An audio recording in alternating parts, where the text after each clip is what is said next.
How are we doing today? Good. Well, we're excited to be back practicing again. Had a really good work all summer, good work in the off season. Continue to try to build on that during camp, but I don't care what you do in preparation. When you start practicing, it's just a little bit different. So today's an opportunity for every player to see where they are and what they have to do to get where they want to go. And I think the point that players have to understand is they have to invest in themselves. We're not really asking them to sacrifice anything, but if we're going to practice well and have guys sustain it and be able to sustain the entire practice, which means they can finish plays, finish practice, finish games, then they have to take care of themselves off the field, how they eat, how they hydrate, how they sleep, as well as be able to take advantage of taking care of themselves when they get on the field. And I think that's critical that especially new players at a lot of positions have the opportunity to get lots of reps.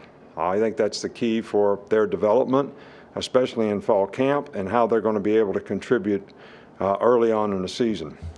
So really not much else to say about it at this point. After one practice, can't really make a lot of evaluations about who did what. We'll watch the film later and kind of see where guys are and take them from wherever they are to wherever we need them to get and try to get them to commit to trying to get there. So.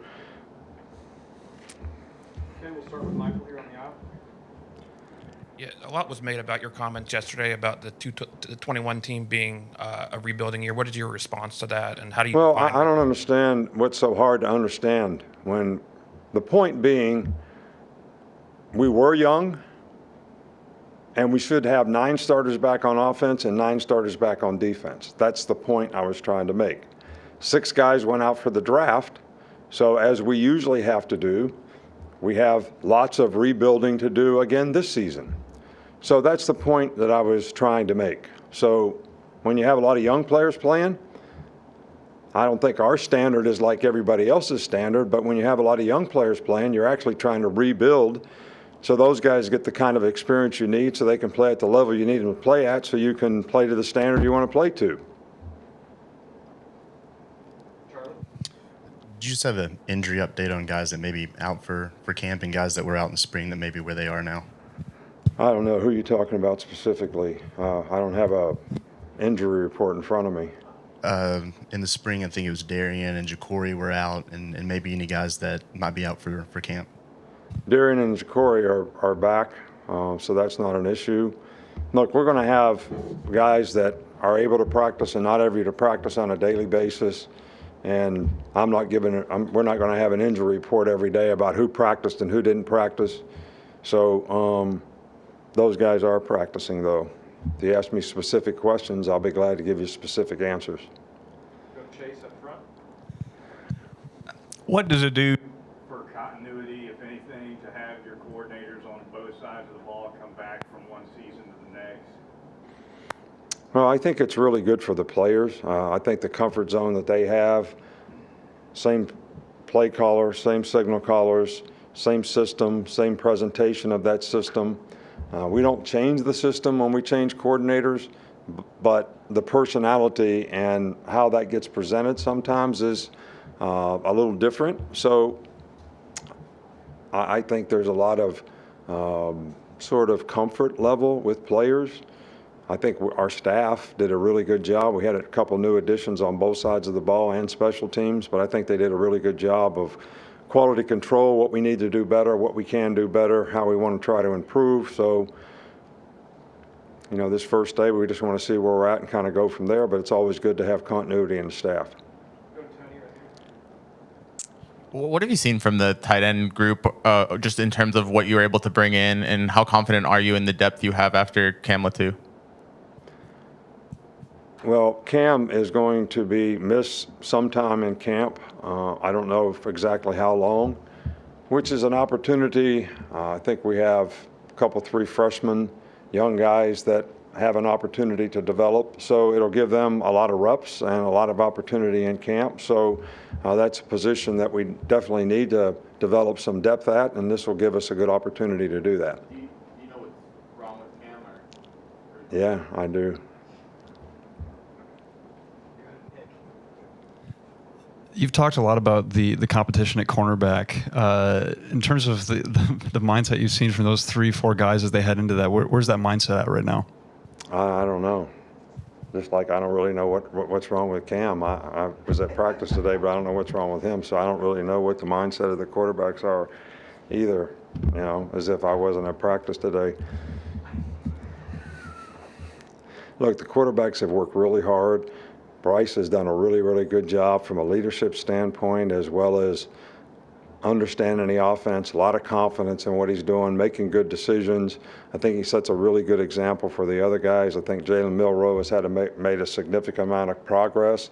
We still want to continue to work with him and develop. And Ty is a young player who's in the developmental stage, but we're pleased with the progress he's making. So I think everybody's got a really good attitude if you're asking about mindset, and I think everybody's really working hard to try to get where they'd like to be and where we would like for them to be. What did you want to see change with the offensive line, whether it was schematic or just mentality-wise from last year, and how have you seen that implemented in the spring and up till now? I don't think there's any question about the fact is we need to play better in the offensive line. I think we need to be more physical up front, first of all, and get movement on the run. Being more consistent, I think having more diversity in the running game would also help. And I think the additions that we've made in the offseason is going to be helpful to that. And I think overall, we just have to have a different mentality up front in terms of the intangibles that we play with, the toughness, the effort. You know, the offensive line is a place where that gets established on your team. And we need leadership.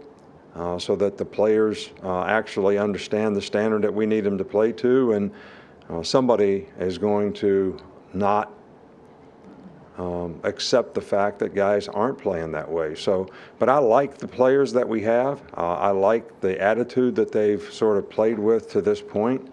I like the coach that we have now and his energy and enthusiasm, the way he's teaching the players. I like the additions that we made in the running game to maybe add a little more consistency there, which is going to help play action passes and a lot of other advantage throws that we can make if we can run the ball effectively. So I think it's a very important,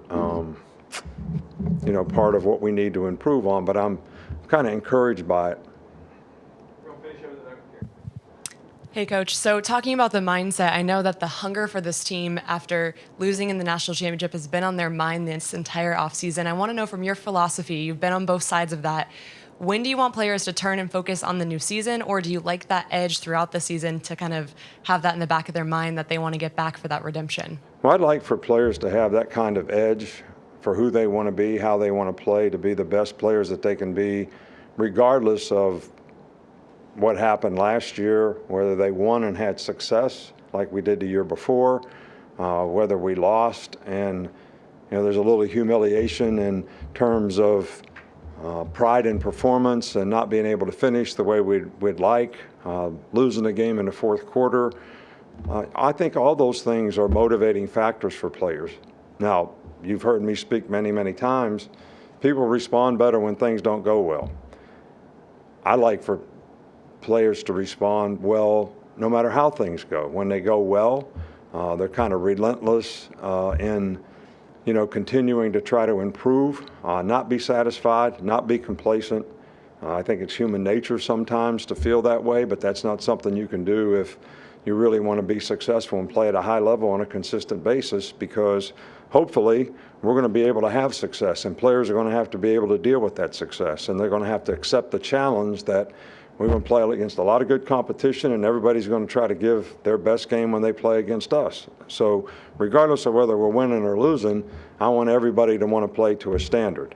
Although I do acknowledge the fact that, when you lose, when bad things happen, from a human nature standpoint, people seem to respond a little bit better. Is that what we want? No, but I think that's probably something that is pretty normal for most of us human beings. All right, Coach, thanks for your time. All right, thank you. Appreciate you.